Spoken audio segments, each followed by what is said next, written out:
안녕하세요. 제1고등학교 1학년 학생 여러분. 선생님은 1년간 과학탐구 실험을 가르치게 될 권영은 선생님입니다. 온라인 개학이긴 하지만 어떻게 개학을 하긴 했네요. 그쵸?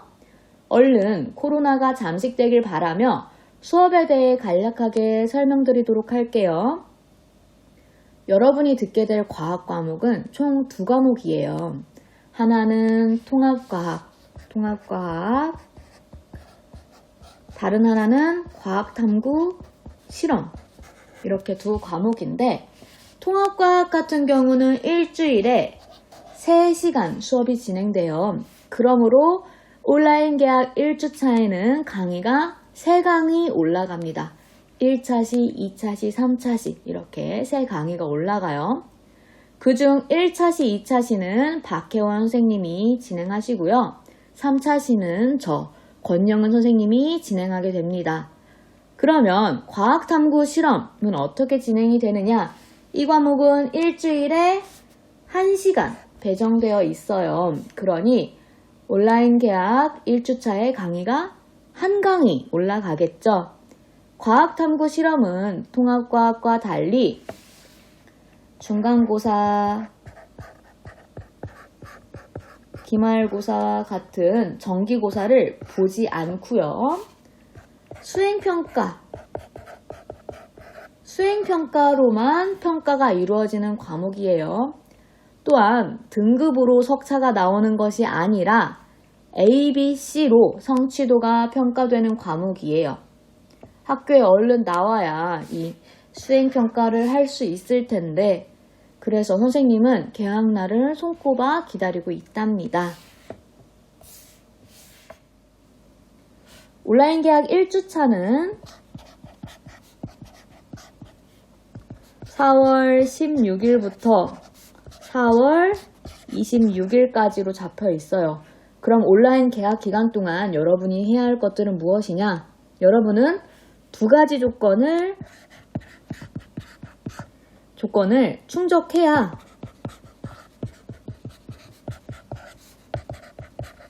출석 완료 처리됩니다. 따라서 첫 번째 여러분이 해야 할 것은요. 4월 26일까지 지금 듣고 있는 이 강의를 완강해야 하고요. 2번째 조건은 무엇이냐? 4월 26일까지 선생님이 강의 밑에 과제물 파일을 하나 업로드 해놨거든요. 그 과제물을 4월 26일까지 제출해야 합니다. 이 과제물 제출은 어디다가 하면 되느냐? 과제물 제출 게시판 중에서도 1주차라고 쓰여 있는 게시판이 있어요. 여기다가 과제물을 제출하시면 됩니다. 과제물 파일을 같이 한번 보면은 이렇게 되어 있어요. 탐구활동지인데 이제 꽤 이렇게 빈칸이 많죠. 이 과제물 파일을 한글 파일에다가 직접 작성을 해서 한글 파일째로 게시판에 올려도 되고 아니면 이 파일을 인쇄를 해서 글씨를 써가지고 작성을 한 다음에 스캔을 떠서 올려도 되고 아니면 사진을 찍어서 올리셔도 됩니다. 선생님이 이 탐구활동지를 여러분이 잘 작성하였는지 확인 가능만 하게끔 올리시면 돼요.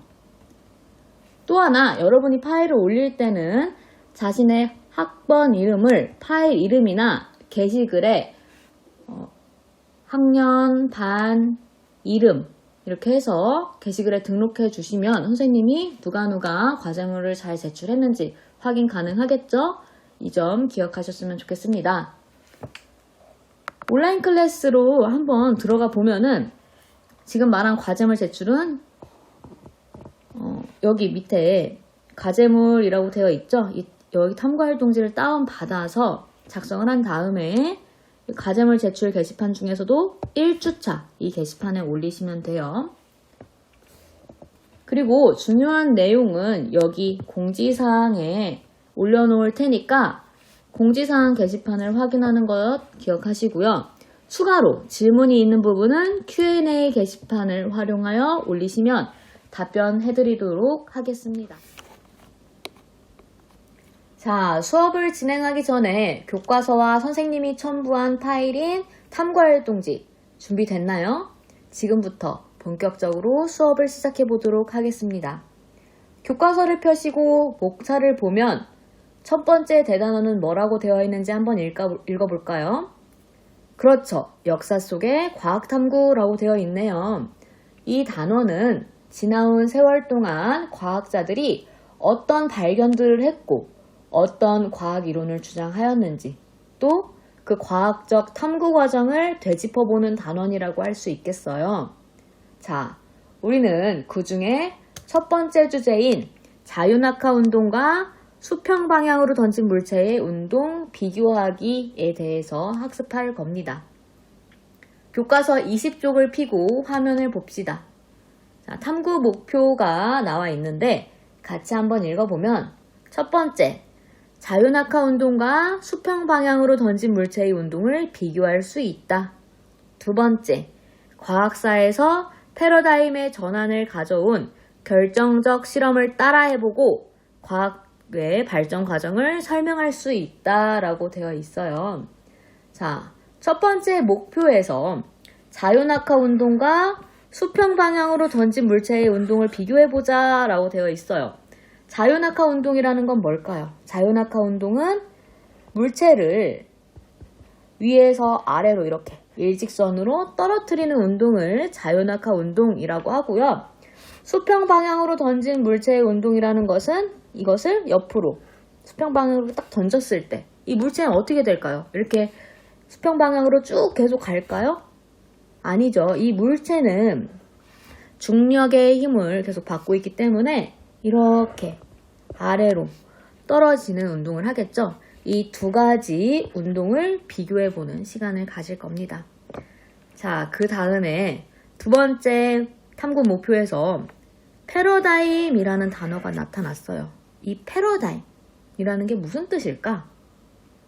패러다임이라는 단어는 어떤 한 시대 사람들의 견해나 사고를 지배하고 있는 이론적 틀이나 개념의 집합체란 뜻이에요. 좀 말이 어렵죠? 같이 한번 써보면 이 패러다임이란 어떤 한 시대 사람들의 견해나 사고를 지배하고 있는 이론적 틀이나 개념의 집합체 이렇게 정리할 수 있고요. 시대가 지나면서 여러 과학자들이 연구하고 이에 따라 과학적 이론이 변화하게 되는데 이를 패러다임이 전환되었다라고 표현할 수 있어요. 자, 여기 교과서 20쪽에 보시면 세 과학자가 주장한 이론들이 쭉 나와 있어요. 아리스토텔레스, 갈릴레이, 뉴턴 이 세 사람이 어떤 주장을 하고 있는지 그리고 시간이 지남에 따라 어떻게 패러다임이 전환되었는지 살펴볼 수 있습니다. 자, 먼저 아리스토텔레스부터 보면요.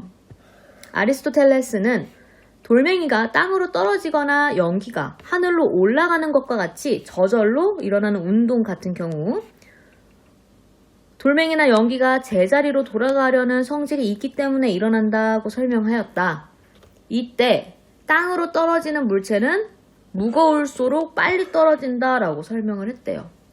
아리스토텔레스는 물체는 제자리로 돌아가려는 성질이 있고 무거울수록 빨리 떨어지려고 해 이렇게 주장을 한 거예요.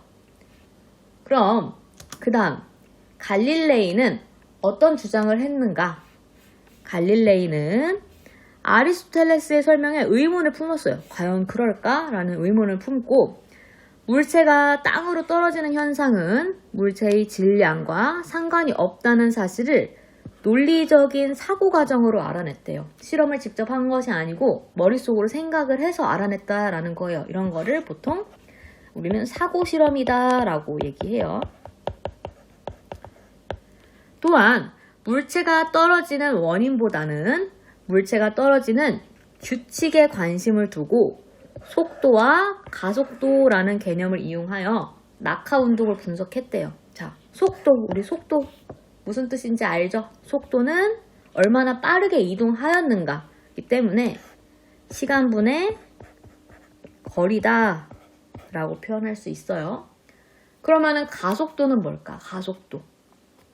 가속도라는 것은 속도가 어느 방향으로 얼마나 크게 증가하였는가를 뜻하기 때문에 가속도는 보통 A라는 약자를 쓰고요. 이 가속도는 시간의 변화량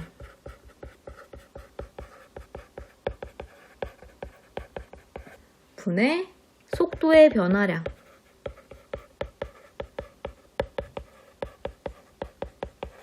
이렇게 정의할 수 있어요. 자, 시간의 변화량은요. 변화량을 보통 이제 델타 이렇게 쓰거든요. 이거를 이제 쓰면은 시간의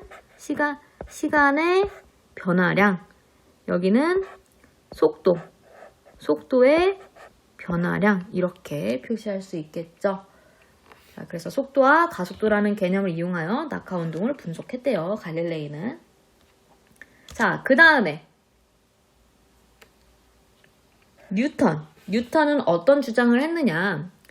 뉴턴은 물체가 떨어지는 원인에 대해서 밝히려고 노력을 한 사람인데 이 원인을 지구와 물체 사이에 작용하는 중력 때문이다 라고 설명을 했어요. 뉴턴은 중력 법칙을 이용하여 물체의 낙하 현상뿐만 아니라 천체의 운동을 수학적으로 설명했고요. 뉴턴은 물체의 운동에 대한 보편적인 과학 이론을 확립하여 과학사의 패러다임의 전환을 가져온 중요한 사람이다 라고 할 수 있습니다. 이 단원에는 탐구 활동이 총 2가지가 있습니다. 활동 1은 갈릴레이의 사고 실험 따라하기, 활동 2는 자유낙하하는 공의 운동과 수평 방향으로 던진 공의 운동 비교하기인데요. 이번 시간에 활동 1까지만 할 것이고 다음 시간에 이어서 활동 2를 할 겁니다. 지금 보이는 이 탐구활동지를 같이 펼쳐놓고 수업을 듣도록 해요. 그리고 이 과제물인 이 탐구활동지의 빈칸은 선생님의 수업을 귀 기울여 들었다면 충분히 적을 수 있는 내용이니 너무 부담 갖지 않아도 될 거예요. 자, 탐구활동 1, 갈릴레이의 사고실험 따라하기입니다. 갈릴레이는 아까 뭐라고 했죠? 아리스토텔레스가 주장한 물체가 무거울수록 빨리 떨어질 것이다 라는 의견에 의문을 갖고 사고실험을 했다고 했어요. 사고실험이란 실제로 하는 실험이 아닌 이론적 가능성의 바탕을 두고 논리적 생각만으로 하는 가상의 실험을 뜻하는데 그 갈릴레이의 사고실험 과정을 우리가 따라해 볼 겁니다. 자, 같이 보면은 첫 번째, 무거운 물체가 가벼운 물체보다 먼저 떨어진다고 가정하면 그림 가에서 질량이 큰 A가 B보다 먼저 떨어질 것이다 라는 결론에 다다를 수 있겠죠. 이 가정을 바탕으로 밑에 3 문제가 있어요. 하나는 그림 나와 같이 A와 B를 실로 묶어서 떨어뜨리면 어떻게 될까? 또 하나는 그림 다와 같이 A와 B를 합한 질량과 같은 질량의 C를 떨어뜨리면 어떻게 될까? 그리고 마지막은 갈릴레이는 그림 나의 결과와 그림 다의 결과가 서로 모순된다고 생각하였다. 그 까닭을 서술해 보자입니다. 강의를 일시정지한 후 밑에 3 물음에 대한 답을 적어본 후 다시 재생 버튼을 눌러볼까요? 자, 여러분 3 문제에 대한 답을 잘 써보았나요? 어떠한가요? 아리스토텔레스가 주장한 내용에 어떠한 모순점이 있다는 거 발견했나요? 밑에 물음을 같이 보면 그림 나와 같이 A와 B를 실로 묶어서 떨어뜨리면 어떻게 될까에 대한 답 어떻게 적었습니까? 자, 무거운 A는 빨리 떨어지려고 할 테고 가벼운 B는 A보다 천천히 떨어지려고 하므로 나는 이 가의 A보다 느리게 떨어질 테고 가의 B보다는 빠르게 떨어질 것이다 라고 생각할 수 있겠어요. 자, 그 다음에 두 번째 물음. 그림 다와 같이 A와 B를 합한 질량과 같은 질량의 C를 떨어뜨리면 어떻게 될까? 여기에는 어떻게 답했습니까? C는 A랑 B를 합한 것과 같으므로 어때요? 이 가의 A보다는 무거우니까 가의 A보다 빠르게 떨어질 것이다 라고 결론 내릴 수 있겠어요. 선생님은 지금 위에 이 두 물음에 대한 답을 비교해 봤을 때 어떤 모순점이 느껴지는데 여러분들도 그 모순점이 느껴지나요? 그쵸? 나의 A와 B 합한 무게와 다의 C의 무게는 같은데 지금 보시면 결론적으로 다가 더 나보다 빨리 떨어질 것이다 라고 결론이 나오죠. 이거는 모순점에 해당하겠죠. 이는 전제로 제시했던 무거운 물체가 가벼운 물체보다 먼저 떨어진다 라는 가정 자체가 잘못되었기 때문입니다. 지금까지 우리는 갈릴레이의 사고 실험을 따라해 봤는데 이를 영상으로 다시 한번 정리해 봅시다. 영상에 지구와 같이 공기가 있는 환경에서는 무거운 물체가 공기 저항 때문에 빨리 떨어지지만 공기가 없는 진공 상태에서는 질량과 상관없이 물체가 동시에 떨어진다는 것이 잘 나타나 있죠. 다음은 가상과학실험실이라는 어플을 핸드폰에 다운받아 방금 영상에서 본 실험을 각자 체험할 수 있는 시간입니다. 참고로 이 어플은 안드로이드에서만 가능하니 안드로이드가 아닌 학생은 잠시 후에 보여줄 영상을 보시면 되고요. 안드로이드인 학생은 아래 방법을 따라서 어플을 깔고 각자 한 번씩 해보도록 하세요. 어플을 다운로드하는 방법은 여기 나와 있죠. QR코드를 핸드폰으로 찍고요. 찍고 나면은 가상실험실 물리학 APK를 다운로드 받아라 라는 알림창이 뜹니다. 그럼 눌러서 다운로드를 받고 그 다음에는 실험 컨텐츠 중에서 자유낙하 운동을 다운로드 받고 실행하시면 돼요. 자, 이거는 선생님이 어플은 다운로드 받아서 직접 실행을 시킨 다음에 영상을 찍은 건데 한번 같이 보도록 합시다.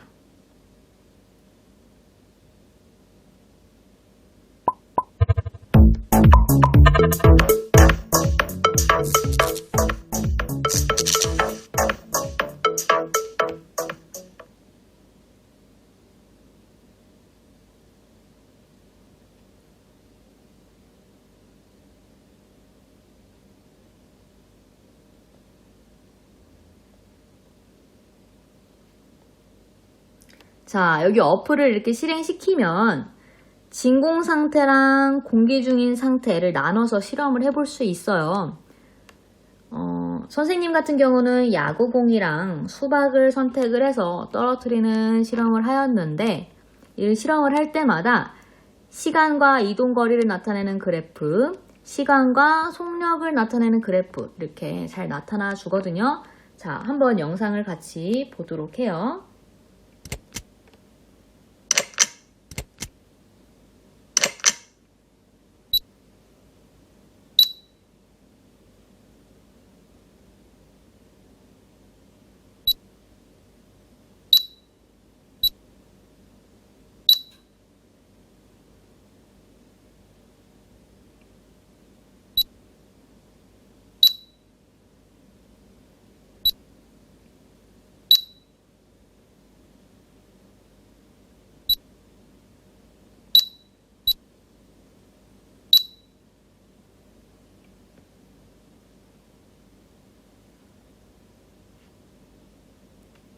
자, 이것으로 온라인 계약 1주차 첫 수업을 마무리하겠습니다. 다음 시간에는 활동 2, 자유낙하하는 공의 운동과 수평 방향으로 던진 공의 운동 비교하기 활동을 할 거예요. 잊지 말고 4월 26일까지 완성한 탐구활동지를 과제물 제출 게시판 1주차에 올리도록 하세요. 수업 듣느라 수고하셨습니다.